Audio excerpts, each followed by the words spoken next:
Hey guys, Lindsay here. And Marissa. Today is VEDA Day Wednesday, and we are going to do the songbook tag challenge. We first saw Kirsty do this, and then Emily. I'll link their videos below, but looks fun. Should be interesting. Marissa just got the questions, so she's thinking. And here we go. Guns N' Roses' November Rain. Pick a book with a sad or tragic ending. I picked Where the Red Fern Grows. I was traumatized when I first heard the story in, I think, 5th grade, because at the end, the puppies die. I'm going to say Born on the 4th of July. That was really sad and tragic.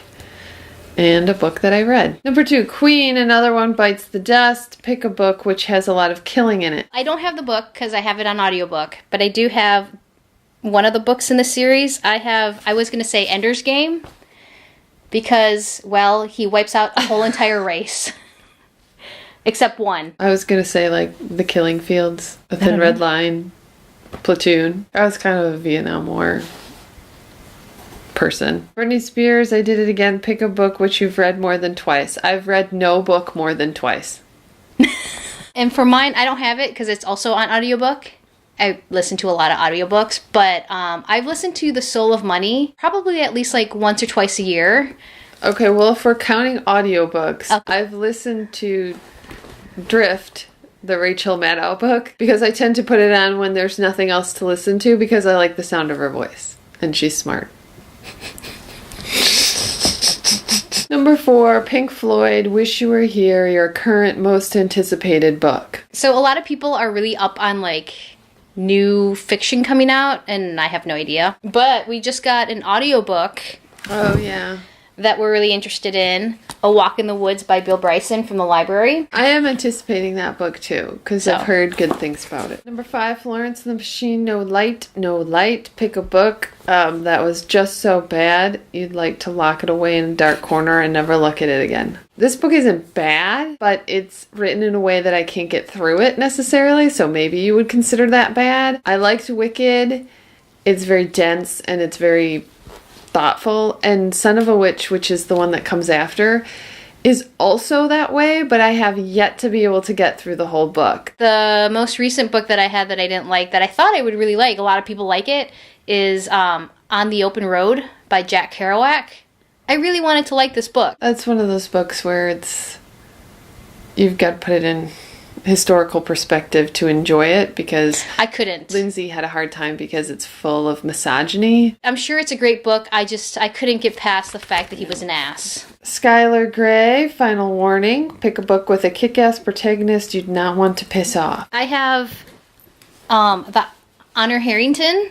She, like, the whole series, she is a character who is just a badass. We've seen her do hand-to-hand combat, rifle combat, sword combat, and also fleet maneuver combat, and basically kicks ass in every single one of those arenas, so yeah. I don't know the answer to that.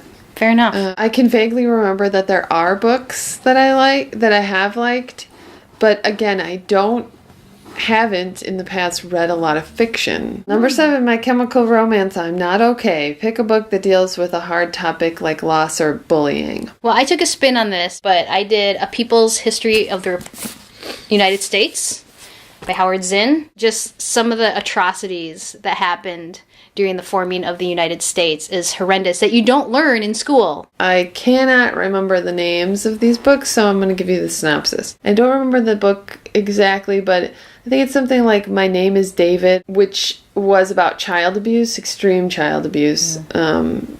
And that was very sad. Number 8, Linkin Park, Breaking the Habit. Pick a book you read which was outside of your usual comfort zone, yet you still enjoyed reading it. I picked The Time Traveler's Wife. It does have a time travel element in it, so I can see where, like, when it came up in Audible, that I was like, hey, I'll take a look. But it's not a typical story type that I would usually read. I read, like, Michael Crichton. That's very scientific. But I never really read, like, young adult or very, like, high fantasy type science fiction until Harry Potter. I guess I wasn't reading a lot in general. after college. Pick a book that makes you happy. I will pick the same books. The Harry Potter series makes me extremely happy. I went with The Fantastic Mr. Fox, or Fantastic Mr. Fox. I really liked that book as a kid, and it puts a smile on my face, and it's a really, like, quick read. Last one, Lady Hawk, Dusk Till Dawn. Pick a book that you read in one night or sitting. I have 2 books, actually 3 books that I've done this to. Elie Wiesel wrote Night and Dawn. They're short books about the Holocaust. Also, when I was in high school, my dad made me read a book called Walkabout. Very short. Also amazing. I did have a book that I have recently read all in one sitting. And it is... Oh, God. The Mobile Internet Handbook. I was trying to figure out internet for our vagabonding trip. And so, actually, shout out... these people have a YouTube channel. It's called Technomania. I'll link it down below too. But they wrote a book all about getting Wi-Fi and internet while you're out in the boonies. And I think they did a really good job. So shout out to them. I really enjoyed this book. And I read it in one night. This was our song tag challenge book title, something, whatever it's called. If you feel like doing it, definitely let us know. We'd love to watch it. And we'll see you tomorrow. Bye. Peace out.